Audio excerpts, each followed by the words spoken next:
Hola mis estimados estudiantes, hoy vamos a hablar sobre lo que es enfermedad de Parkinson y temblor. Vamos a aplicar lo que es clínica, lo que es temblor y algunos síndromes parkinsonianos. Y en otro video hablaremos lo que es sobre lo que es farmacología de la enfermedad de Parkinson. La enfermedad de Parkinson es una enfermedad neurodegenerativa del sistema nervioso central que es de importancia clínica en vista de que es muy frecuente y por eso la importancia de darlo en estos videoclases. Comenzando, la, eh, los trastornos de movimiento no convulsivos se pueden clasificar en voluntarios e involuntarios. Realmente los trastornos de movimiento voluntarios se deben a lesión del haz piramidal que ocasiona paralización de los movimientos voluntarios. Esto es frecuente o es lo que se observa en los niños con parálisis cerebral infantil o encefalopatía crónica no progresiva.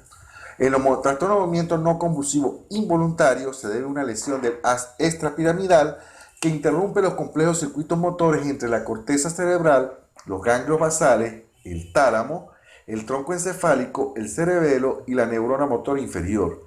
Tiene efectos variables sobre el movimiento, que vamos a describir más adelante.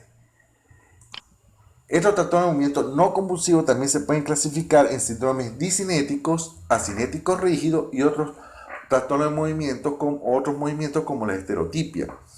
En los síndromes discinéticos se caracteriza porque predomina la aparición de movimientos anormales o de alteración de la postura. Tenemos los TIC, ya puede ser simples o complejos, asociado a la enfermedad al trastorno del espectro autista, a otro tipo de enfermedades, corea, balismo, atetosis, mioclonía, distonía y temblores. La enfermedad de los TIP es bastante frecuente, sobre todo en la edad pediátrica. El síndrome asinético rígido se caracterizan porque producen alteración fundamental en el empobrecimiento del movimiento y trastorno del tono muscular. Estos aquí en los síndromes asinéticos rígidos tenemos la enfermedad de Parkinson, los parkinsonismos secundarios y el parkinsonismo blues.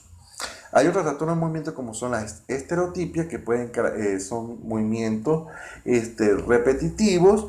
Es característico en los niños con trastorno del espectro autista y hay unas estereotipias que se pueden considerar como fisiológicas. La enfermedad de Parkinson, su concepto es un trastorno neurológico degenerativo y progresivo que afecta la edad adulta. Sin embargo, se ha descrito enfermedad de Parkinson de tipo juvenil, sobre todo en mayores de 12 años. Consiste en una degeneración de las neuronas dopaminérgicas a nivel de diversas estructuras cerebrales, sobre todo en la vía nigroestriada. En cuanto a historia, la enfermedad de Parkinson fue descrita por primera vez en 1817 por Jan Parkinson y él describió una tríada que consistía en la rigidez, temblor y trastorno de la marcha. Tenemos, además de estos descriptores anteriores, parálisis agitante y Charcot en los años 50 describió el signo primordial de la enfermedad de Parkinson como es la bradicinesia o el lentecimiento de los movimientos. En 1960 se describe o se identifica alteración de la neurona dopaminérgica en la parte compacta de la sustancia negra. Y Carlson en el 57 ya él observa o identifica o describe alteración de la concentración de la dopamina en estos pacientes. Y ya en el 61 comienza a administrarse la L-Dopa como tratamiento en estos pacientes. En cuanto a la anatomía de los ganglios basales, tenemos que son los núcleos que se encuentran, como su nombre lo dice, en la base de los hemisferios cerebrales. Ellos están constituidos por los núcleos del tálamo, los ganglios basales, el estriado, que está constituido por el núcleo caudado y el putamen, el núcleo caudado acá, y el putamen en esta región, y por el glóbulo pálido, ya sea externo e interno, y otros núcleos como la sustancia negra y el núcleo subtalámico de Lewis. En cuanto a la bioquímica de la dopamina es un neurotransmisor que está relacionado químicamente o es la feniletilamina. Hay 5 tipos de receptores celulares descritos del D1 al D5. El D1 y D5 están relacionados con un efecto activador, D2, 3 y 4 está relacionado con un efecto inhibidor. La dopamina también es una neurohormona que se produce en el hipotálamo para inhibir la liberación de prolactina del lóbulo anterior de la hipófisis. Entonces, además como neurotransmisor, es una neurohormona. Acá podemos observar la formación de la dopamina. La tirosina, por medio de la tirosina hidroxilasa, se transforma en L-Dopa por la hidroxifenilalanina o L-Dopa. Por medio de la dopa descarboxilasa y el aromático L-aminoácido descarboxilasa se transforma en dopamina, y esta dopamina por otras enzimas como la dopamina, en el caso de la norepinefrina, la dopamina hidroxilasa se transforma en norepinefrina, y en epinefrina por medio de la fenilaminoalamina o la N-metiltransferasa. Entonces, tanto la epinefrina como la norepinefrina también comparten estructura química similar a la dopamina.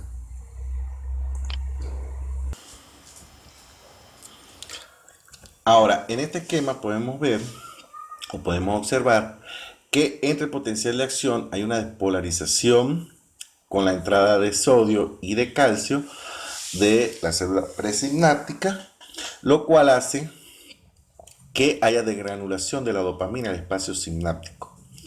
¿De dónde proviene la dopamina? La fenilalanina dietética, que proviene de la dieta, a través del metabolismo hepático, se transforma en tirosina, y esta tirosina es captada por receptores a nivel de la célula presináptica, lo cual por medio de la tirosina hidroxilasa se transforma en dopa.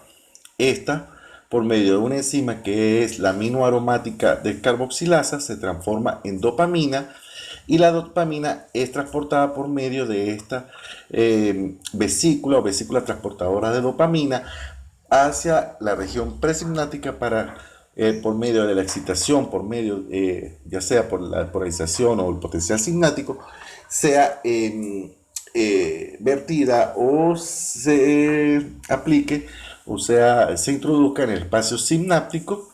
Esta dopamina en el espacio sináptico va a actuar sobre una familia de receptores tanto D1, D2, como lo dijimos anteriormente, los D1 y D5, los D2, D3 y D4, y va a producir una respuesta efectora a nivel de la vesícula postsináptica.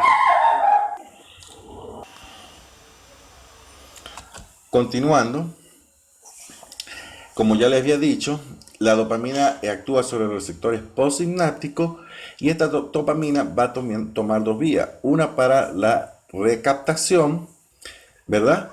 Y otra para la captación por la célula postsináptica, la cual a nivel de la recaptación neuronal se va a producir almacenamiento o se va a metabolizar. Esta dopamina puede ser degradada por varias enzimas. Entre estas tenemos la catometiltransferasa y la monoaminoxidasa o la aldehído hidroxilasa, y transformarse en ácido homovalínico y ser excretado.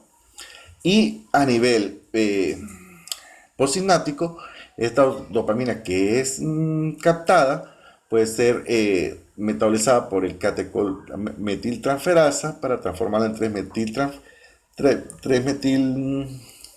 3-metil, y por medio de la enzima la aldehído hidrogenasa o la aminooxidasa en ácido homovalínico y ser excretado.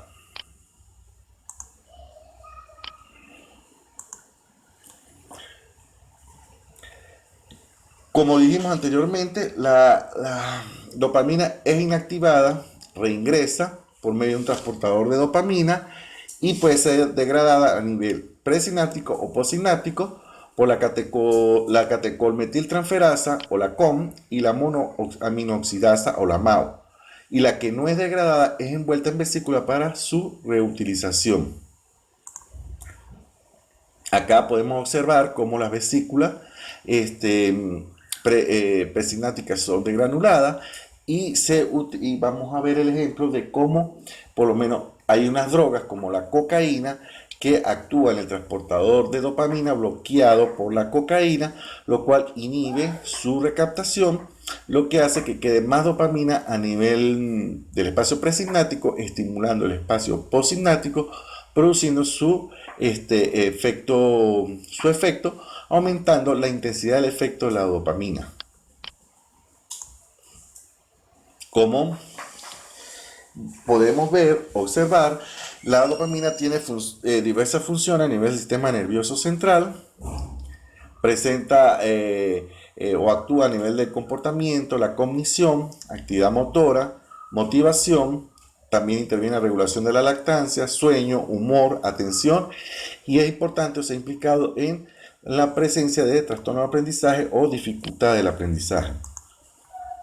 Acá observamos la anatomía de los ganglios basales, cómo la dopamina actúa o el circuito por circuito a nivel de la corteza envía fibra, ya sea por una vía directa o una vía indirecta, estimulando los ganglios basales e interviniendo en el movimiento normal.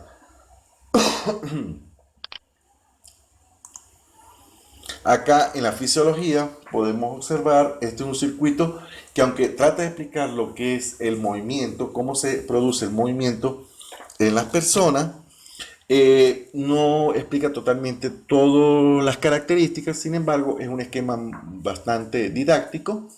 Tenemos que la corteza cerebral produce o estimula tanto a la médula espinal y al tallo cerebral por vías glutaminérgicas.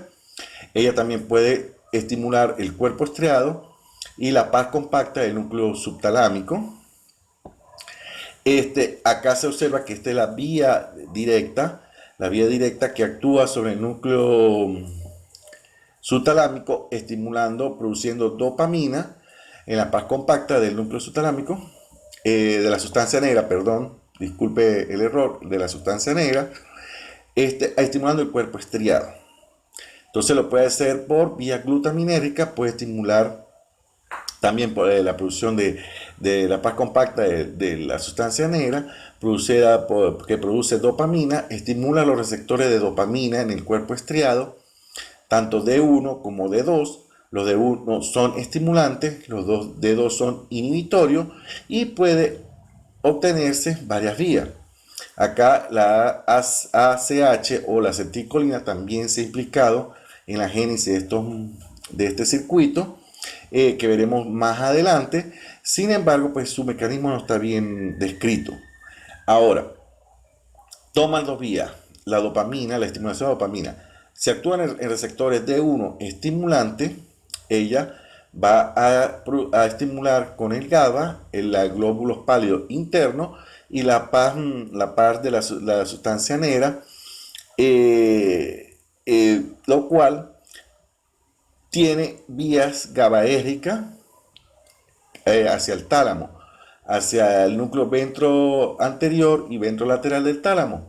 Recuerden que dos circuitos inhibidores en paralelo consecutivo produce estimulación, lo que hace que el tálamo, por medio de vía glutaminérgica, estimule la corteza cerebral, facilitando el movimiento. Ahora, por la vía indirecta, cuando actúa la dopamina a nivel de los receptores D2, que son inhibitorios, estos estimulan inhibiendo el glóbulo pálido externo y esta es la sustancia, el núcleo subtalámico. Recuerde que dos circuitos en paralelo inhibitorios, su efecto es excitatorio o estimulatorio, a lo que estimula el núcleo subtalámico, por medio de fibras glutaminérgicas, estimula el glóbulo pálido interno y la paz roma de la sustancia negra, lo que produce inhibición del tálamo en los núcleos ventroanterior y ventrolateral, lo que a lo que inhibe el tálamo, no estimula la corteza cerebral y lo que se produce es inhibición del movimiento.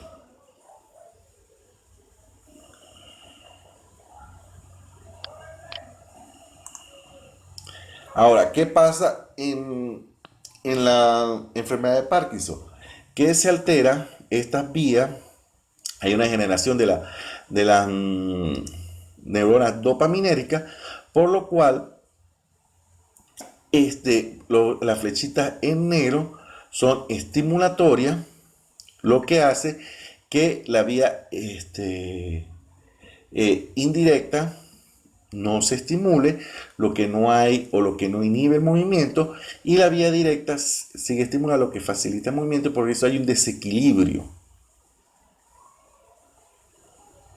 Y por esto se presenta o se caracteriza la actividad clínica, como es la rigidez y las características clínicas que mencionaremos más adelante. Anatomía patológica. Hay pérdida neuronal selectiva de la sustancia negra, de la paz compacta. Hay pérdida dendrítica de células nigrales en un 80%. Se dice, para que se observe clínica, debe una pérdida aproximadamente un 80%. Y se observa lo que son los cuerpos de Lewy en la sustancia negra, que son inclusiones intraneuronales inespecíficas, y está asociada a otras patologías como la ataxia telangiectasia, la demencia pugilista, la enfermedad de Hallowell-Spad, parencefalitis esclerosante subaguda.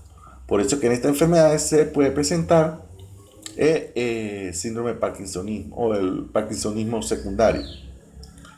Lo veremos más adelante en los conceptos clínicos. Acá podemos observar cómo hay una degeneración de la sustancia de la neurona dopaminérgica, y las neuronas están pigmentadas. Aquí hay una pérdida neuronal y aquí están las vacuolas grasas o los cuerpos de Lewy.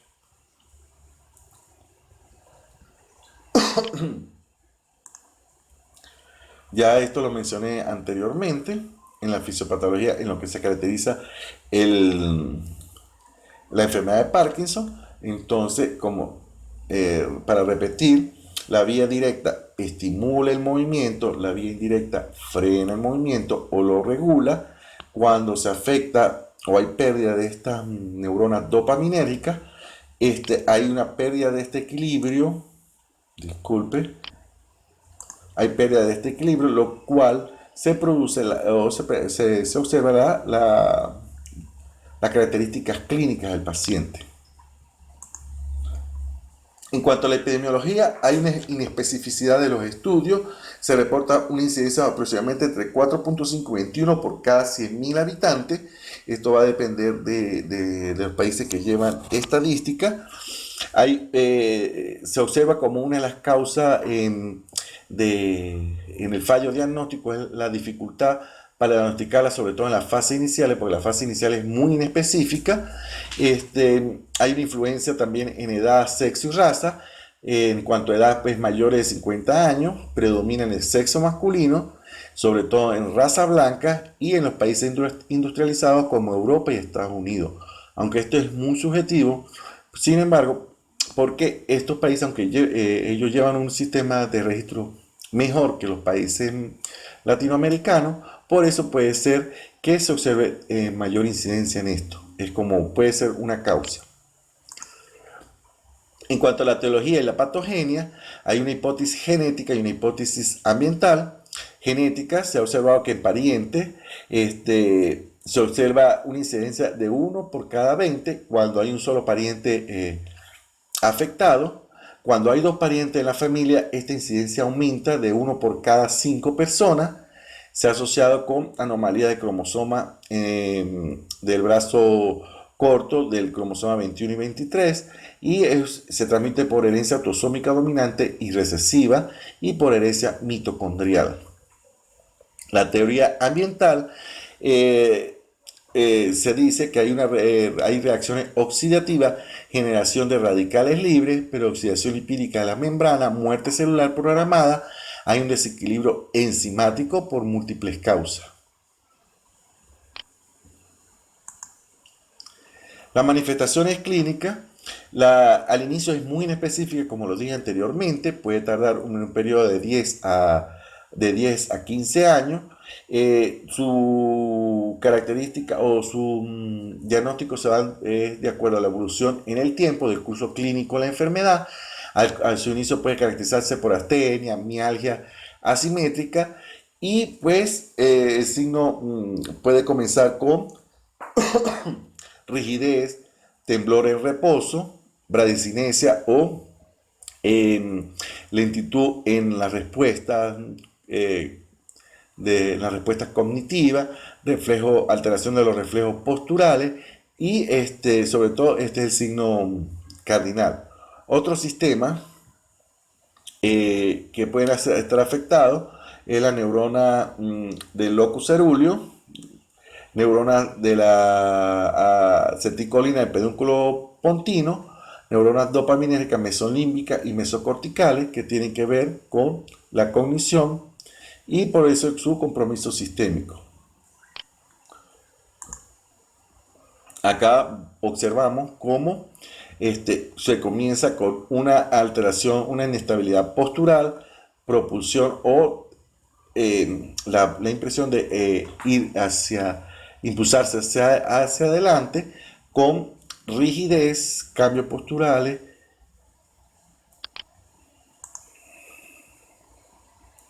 rigidez como lo mencioné anteriormente, el fenómeno de Kocher o congelado, algunos síntomas del Parkinson como inclinación del cuerpo y la cabeza hacia adelante, temblor en las manos, sobre todo en reposo y rodillas dobladas. Acá se observa lo que es la fuerza muscular. Para observar, esta es una característica semiológica, un examen físico semiológico, para observar si hay signos de rigidez o no, sobre todo acá en miembros superiores.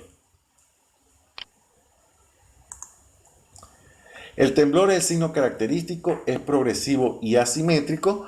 Asimétrico quiere decir que se puede observar diferencia entre ambos hemicuerpos.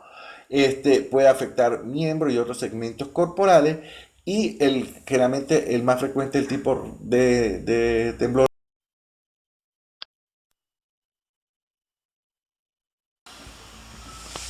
Ahora bueno, disculpe por el cambio brusco de lo que veníamos hablando. Estamos hablando de temblor, o lo que se denomina asterixis semiológicamente, es signo característico de la enfermedad de Parkinson, sobre todo el temblor en reposo.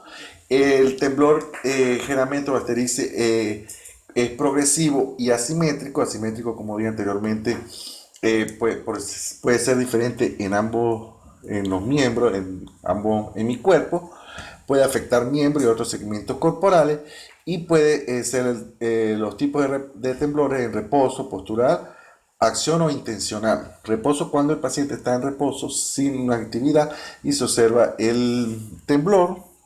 Postural cuando toma alguna postura, está sentado, erguido, en decúbito dorsal, decúbito supino, y acción o accional o intencional cuando el paciente va a ejercer un movimiento y se produce el temblor. La bradicinesia es una lentitud de los movimientos, son movimientos lentos, hay dificultad para iniciar movimientos voluntarios, los actos motores son simultáneos y repetitivos, y la característica es que hay hiponimia, pérdida del balanceo de miembros superiores, las personas que caminan como un robot, la bipedestación es en un solo intento, comienza, no cuesta para iniciarla y detenerla, hay un alentecimiento con mayor depravación del estímulo visual y alteración de los reflejos posturales. Otros trastornos motores que se puede observar la enfermedad de Parkinson, la hipomimia o la capacidad de producir mímica a nivel de facies o de la cara, la hipofonía o dificultad para aumentar el tono de voz, la disartria, dificultad en la articulación del lenguaje o del habla, la cialorrea, distonía, movimiento distónico, contracturas anormales, posturas anormales, la escoliosis por deformidad, por el aumento de la rigidez, dificultad respiratoria, que este es progresivo ya en etapas más terminales, y los trastornos oculares. La fluctuación de motoras independientes de medicación, o sea, características de la enfermedad cuando no es tratada, está la asinesia brusca o congelamiento, el fenómeno de Freising, la asinesia paradójica, movimientos paradójicos, mejoría con los ciclos de sueño y vigilia, puede mejorar la actividad motora, las emociones pueden producir un desequilibrio. Cuando la persona está muy excitada puede tener mayor rigidez, mayor movimientos anormales y cuando está tranquila pues suelen mejorar fatiga y neurastenia y disfonía o alteraciones de la voz. Se pueden observar trastornos cognitivos en la enfermedad de Parkinson, generalmente son de aparición tardía. Se observa demencia en un 80 a un 81%, deterioro cognitivo y depresión en 50%. La depresión puede ser a causa de la degeneración de estas neuronas dopaminérgicas o porque el paciente se puede deprimir de ver que va cambiando progresivamente o se va deteriorando progresivamente. La enfermedad psiquiátrica secundaria al tratamiento, en la enfermedad de Parkinson tenemos síntomas psicóticos en un 10 al 50%, alucinaciones y psicosis farmacotóxica que pueden producir trastorno del sensorio o sin trastorno del sensorio, producir alucinosis orgánica benigna. Puede producir trastornos del sueño. Recuerde que estas son enfermedades psiquiátricas secundarias a tratamiento, trastornos de personalidad, paranoia, como tal. El diagnóstico de la enfermedad de Parkinson es clínico. La aparición, como dije, puede tardar entre unos 10 a 15 años para hacerse más evidente. El diagnóstico diferencial tiene que realizarse con parkinsonismos secundarios, ya sea por tratamiento, intoxicaciones. La enfermedad de Parkinson se relaciona un 60-75% de los síndromes parkinsonianos. Quiere decir que la enfermedad de Parkinson como tal, un paciente con característica clínica de parkinsonismo, un 60 o 75% esta es enfermedad de Parkinson como tal y no secundaria o no asociada a síndrome parkinsoniano. El diagnóstico diferencial con atrofia multisistémica, parálisis supranuclear progresiva, trastorno vasculoencefálico, enfermedad de Alzheimer. La parálisis supranuclear progresiva lo vamos a mencionar más adelante. Los criterios clínicos, los criterios diagnósticos de la enfermedad de Parkinson. Los criterios diagnósticos del Banco de Cerebros de la Sociedad de Enfermedad de Parkinson del Reino Unido presenta varios. El paso 1 es el diagnóstico de parkinsonismo. Se tiene que observar bradicinesia, al menos uno de los siguientes signos clínicos, como es la rigidez muscular, temblor en reposo de 4 a 6 Hz, inestabilidad postural no causada por disfunción visual primaria, vestibular, cerebral o propioceptiva. Esto se va descartando por medio del examen físico. En el paso número 2, las características que tienden a excluir la enfermedad de Parkinson como causa de parkinsonismo, tener historias de apoplejías o de crisis repetidas con progresión lenta de características parkinsonianas, historias de injurias repetidas de la cabeza, traumatismo encefalocraniano, historia de encefalitis previa sobre todo pacientes que han sufrido sarampión, descartar algunas enfermedades infecciosas, neuroinmunológicas, tratamiento con neurolético al comienzo de los síntomas, que puede originar parkinsonismo, mayor de una afección relativa, remisión sostenida, características estrictamente unilaterales después de 3 años, y la parálisis supranuclear de la mirada.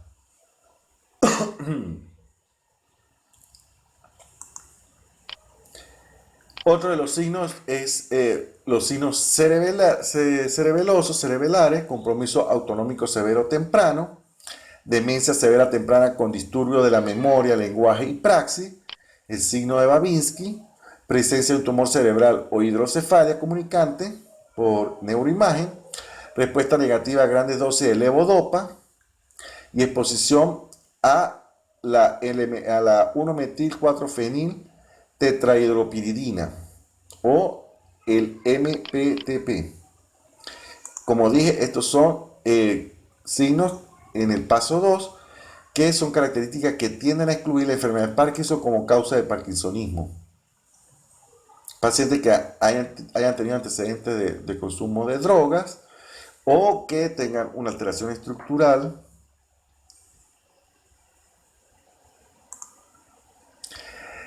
En cuanto al paso 3, tenemos que características que soportan un diagnóstico de enfermedad de Parkinson. 3 o más son requeridos para el diagnóstico definitivo de la enfermedad de Parkinson. Un comienzo unilateral de los síntomas, temblor de reposo presente, enfermedad progresiva, asimetría persistente afectando el lado del comienzo, excelente respuesta en un 70-100% a la levodopa, que presente corea severa inducida por levodopa, respuesta a la levodopa por mayor o igual a 5 años y curso clínico de mayor a 10 años. Estas son las características que soportan un diagnóstico de enfermedad de Parkinson. Debe por lo menos haber 3 o más para hacer el diagnóstico definitivo. Recuerde que el diagnóstico temprano puede mejorar el tratamiento, puede mejorar el paciente. Sin embargo, la mortalidad es igual que la población general. Es mayor, perdón, que la población general. El tratamiento de la enfermedad de Parkinson, el tratamiento inicial va a depender del caso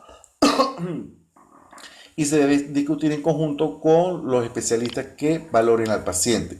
Las drogas utilizadas en el tratamiento de enfermedad de Parkinson, tenemos la levodopa, tenemos inhibidores periféricos de la descarboxilasa, como la carbidopa, la benseracida, inhibidores de la MAO-B como la seligilina, inhibidores de la COM como la talcapone, intacapone, agonistas dopaminérgicos como la bromocriptina, el pramipexol, la pergolida, el ropinirol, entre otros.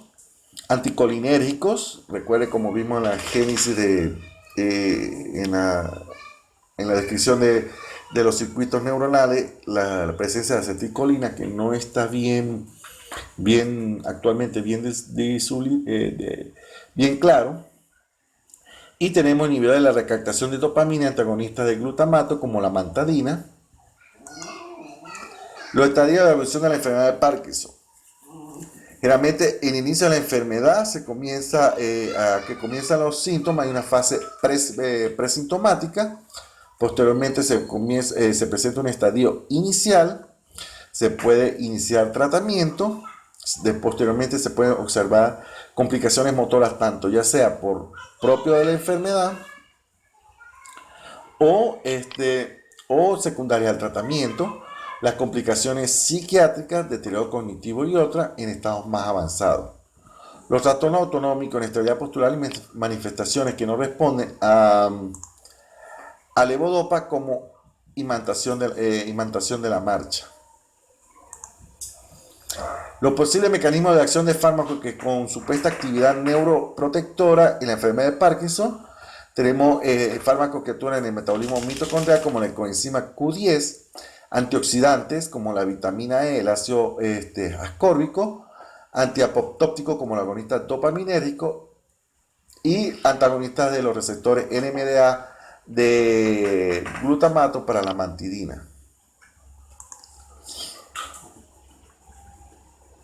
Aquí tenemos características farmacológicas y equivalencia de la dosis entre los agonistas dopaminéricos, la dosis inicial de alguno, como el pramipexole, la pergolide, dosis media efectiva de cada uno, la vida media plasmática, número de toma y la dosis equivalente.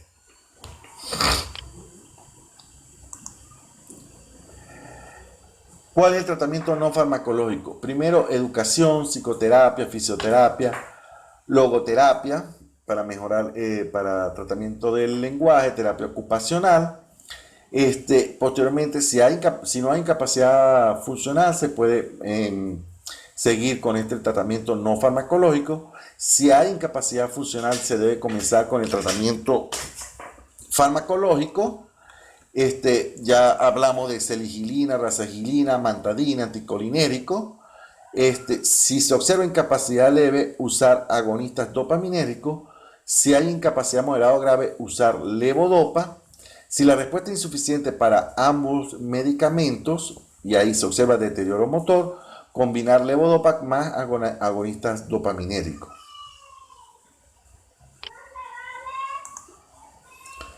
Pueden observarse fluctuaciones motoras dependientes de la medicación. Tenemos el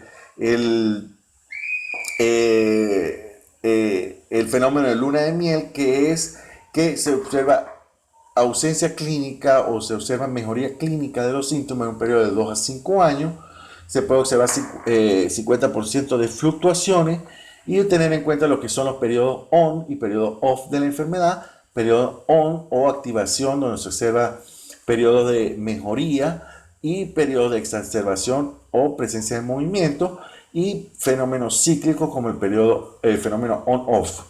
Las complicaciones se puede deber a factores farmacocinéticos periféricos y factores farmacocinéticos centrales. La respuesta a la L-dopa generalmente tiene una respuesta de duración media de 20 a 30 minutos, administrada la dosis de 3 a 4 horas, reinicio de la sintomatología. Esto es lo que llamamos los periodos de activación y mejoría, on-off. Respuesta de duración prolongada de 7 a 10 días, suspendida la dosis. Las fluctuaciones motoras dependientes de la medicación. Se puede observar que las pacientes que toman levodopa pueden presentar deterioro de fin de la dosis 2 a 4 horas posterior de la toma por vía oral. Puede observarse periodos resistentes, periodo de fin de la dosis complicado, deterioro de comienzo de la dosis, asinesia, congelamiento, periodo on-off, disinesia, distonía y mioclonía. Las fluctuaciones no motoras dependientes de la medicación pueden presentarse fluctuaciones sensitivas, parestesia, algesia, hiperalgesia, fluctuaciones autonómicas, cambios posturales, hipotensión ortostática por cambios posturales, periodo de sudoración, periodo de hipertensión, hipotensión, y las fluctuaciones cognitivas o cambios en la actividad cognitiva del paciente. Otros tratamientos que se mencionan en la literatura, pero no se ha observado ninguna ventaja con respecto al tratamiento farmacológico: cirugía en la enfermedad de Parkinson y la cirugía lesional de las lesiones a nivel de donde está la degeneración de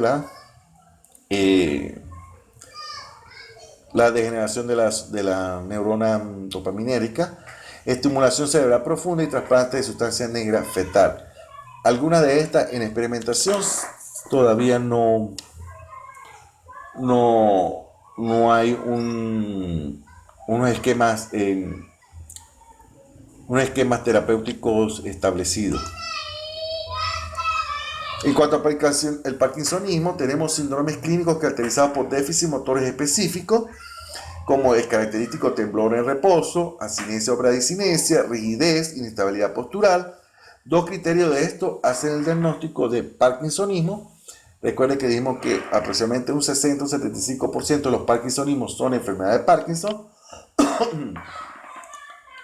El parkinsonismo es una amplia variedad de enfermedades que cursan con parkinsonismo. El sustrato común a dicha enfermedad es una disrupción de las vías dopaminérgicas nigroestriales. Puede ser muchas las causas. Dicha disrupción puede ser de origen químico por medicamentos, de origen genético, enfermedades mitocondriales, por ejemplo, las neurodegenerativas y causas estructurales por tumores, por ejemplo. Los parkinsonismos primarios y los idiopáticos, generalmente está la enfermedad de Parkinson. Los secundarios sintomáticos se pueden deber a drogas como la fenotiazina, la amitriptilina, el triptanol, el aldol, las butirofenonas como el aloperidol, el droperidol, el fentanil, la prometacina, el fenergan, la clorpromacina, el argactil.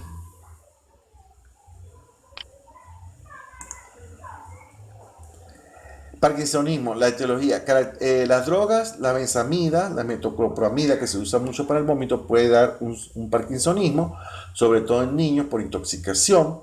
La fluoxetina, la paroxetina, la sertralina, la flunaricilina, la sinaricilina y el diltiazem pueden presentar o pueden producir parkinsonismo. Otros como la reserpina, la alfa-metiltirosina, el piroxicam. Y posinfecciosos, como los mencioné anteriormente, en encefalitis letárgica, otra encefalitis como la equina occidental, la japonesa por Coxsackie y la poliovirus. Tenemos la metabólica como la degeneración hepatocerebral, la hipoxia, la disfunción paratiroidea puede producir síndromes parkinsonianos, estructurales como ya les dije, tumor, trauma, tóxica como intoxicación por cianuro, manganeso, los que ingieren droga, y vasculares por isquemia subcortical. Los parkinsonismos, clasificación, continuamos, los síndromes neurológicos que cursan con parkinsonismo plus síndrome. Tenemos la degeneración gangliónica cortical basal, el hemiparkinsonismo o hemiatrofia, el parkinsonismo asociado al Alzheimer, en la enfermedad difusa del cuerpo de Lewy y la parálisis supranuclear progresiva. Los síndromes neurológicos que cursan con atrofia multisistémica, parkinsonismo amiotrofia, degeneración estriato-nigral o degeneración del cuerpo estriado y la sustancia negra, el síndrome de Schild-Dreyer, degeneración olivoponterocelular específica, y los complejos de Guam. Enfermedades hereditarias neurodegenerativas como la ataxia cerebelosa, la enfermedad de Hallowell-Spans, la corea de Huntington, enfermedades mitocondriales, neuroacantocitosis, la enfermedad de Wilson, que es la intoxicación por cobre. Entonces, en esta enfermedad se puede observar síndromes parkinsonianos o parkinsonismo. Ahora bien, hablando de la enfermedad de Parkinson juvenil, la enfermedad de Parkinson juvenil, la que se ha descrito es de inicio menor a 21 años, la edad donde se ha observado es, la edad menor es la de 12 años, cuya clínica es similar a la del adulto, síndromes cardinales y secundarios, con algunas variaciones, sobre todo en la evolución de los síntomas. Participa en las mismas causas etiológicas y puede variar la anatomopatología. En la enfermedad de Parkinson juvenil, un grupo de pacientes no presenta cuerpo de Lewy. Esto se diferencia en cuanto a neuropatología de la enfermedad de Parkinson del adulto. Las áreas de necrosis neuronal son más selectivas. Hay pobre mielinización en sustancia negra, con alteraciones extranigrales, caudado, putamen y haz córtico-espinal. Hay una alteración de toda esta estructura, lesiones mitocondriales, pérdida de estos complejos. Todo esto se puede deber a errores de nato del metabolismo, disminución del ATP y aumento del estrés oxidativo que conlleva a muerte neuronal, aumento del calcio intracelular, depósitos proteicos como la alfa-sunesolina, la ubiquitina y pues conllevan a la apoptosis o muerte neuronal programada. La genética, se han descrito varios estudios, un ejemplo del grupo japonés en el 2004, donde ellos identifican un gen en el brazo largo del cromosoma 21 y 22, mutación de la proteína de Parkin, entre otras. El temblor, continuando con el temblor, el temblor es un movimiento involuntario, rítmico, alternante y oscilante que se produce cuando los músculos se contraen y se relajan de forma repetida. Es característico este temblor, sobre todo en reposo de la enfermedad de Parkinson, como lo vimos anteriormente.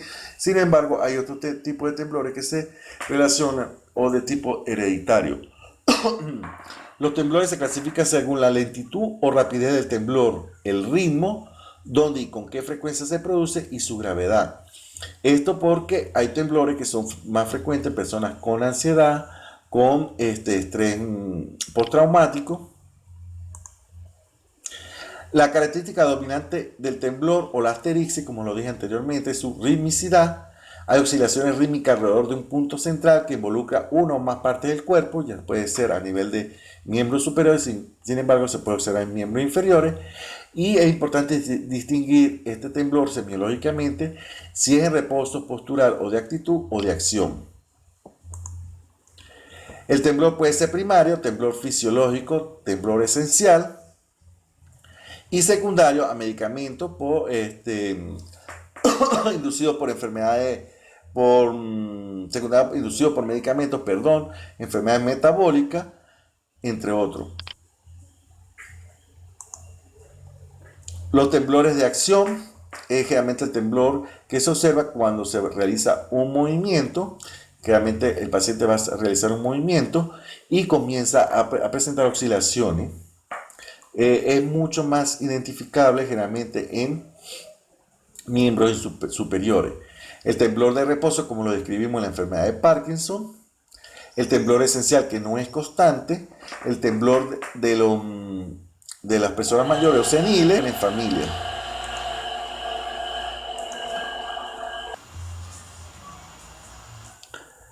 Continuando, disculpe la interrupción, acabo de llegar a la luz.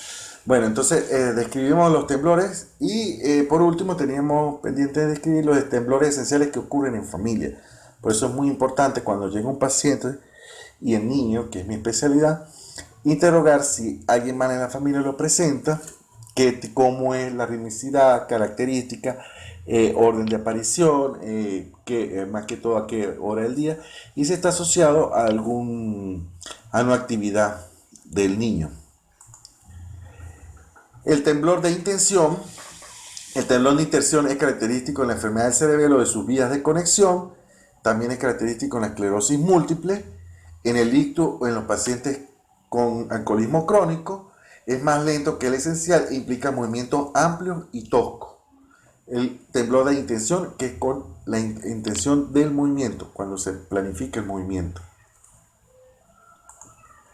El temblor esencial puede afectar a la escritura y dificultar el uso del utensilio, sobre todo en pacientes en niños en la edad escolar. Intensificación del temblor como consecuencia del estrés, la ansiedad, el cansancio, la ingesta de cafeína o por la toma de estimulante. Entonces hay que preguntar todo esto, porque esto puede ser desencadenante. El temblor relativamente rápido con poca oscilación que generalmente afecta a ambos lados del cuerpo, es simétrico, y a veces la cabeza tiembla y se producen breves sacudidas. La voz se vuelve temblorosa si las cuerdas vocales resultan afectadas. Si las cuerdas vocales también presentan temblor. El temblor fisiológico generalmente es frecuente en niños normales, son de pequeña amplitud y alta frecuencia, aumentan por miedo, ansiedad, fatiga y medicamentos. Sobre todo medicamentos como algunos broncofluidificantes, algunos broncodilatadores como el salbutamol, el fenoterol. El temblor. Esta es una guía de cómo debe realizarse un estudio, un logaritmo. El temblor, si hay historia personal, historia familiar o otros diagnóstico, otros movimientos en la exploración, debemos observar o debemos investigar qué tipo de temblor es. Si es de reposo, está asociado con enfermedades Huntington, enfermedad de Wilson o enfermedad por metabolismo del cobre, la enfermedad de Hallervos-Spatz y el parkinsonismo. Si el temblor es postural, debemos investigar si hay ingestión de tóxicos y eliminar este tóxico. Si es temblor esencial, historia familiar. Si es agudo, tratar. Si es grave, observación y control, siempre y cuando no haya compromiso funcional. Si el temblor es de acción, porque el paciente presenta este temblor al iniciar un movimiento o cuando realiza movimiento, buscar si hay signos cerebelosos como nistagmo, mancha táxica, realizar una exploración neuroradiológica y neuroimaginológica. El temblor, tratamiento sintomático, generalmente se puede usar propanolol en niños a una dosis de 1 miligramo por kilo día, 2 veces al día. Tener precauciones si hay fatiga, letargia, hipotensión y está contraindicado en asma. La primidona, 20 miligramos por kilo día, 2 veces al día y aumentar con aumento de dosis. Tener precaución si hay náusea, vómito y sedación. Otras drogas que se pueden utilizar como la benzodiazepina, el piracetam, la clozapina y la toxina botulínica. Bueno, hasta acá mi querido amigo estudiante. Disculpe si fue un poco rápido con las explicaciones, pero lo ideal es dar esta clase en una hora pedagógica. Cualquier cosa, cualquier duda, dejar la pregunta abajo en la caja. Recuerden compartir, suscribirse y darle like a la clase. Espero verlos pronto.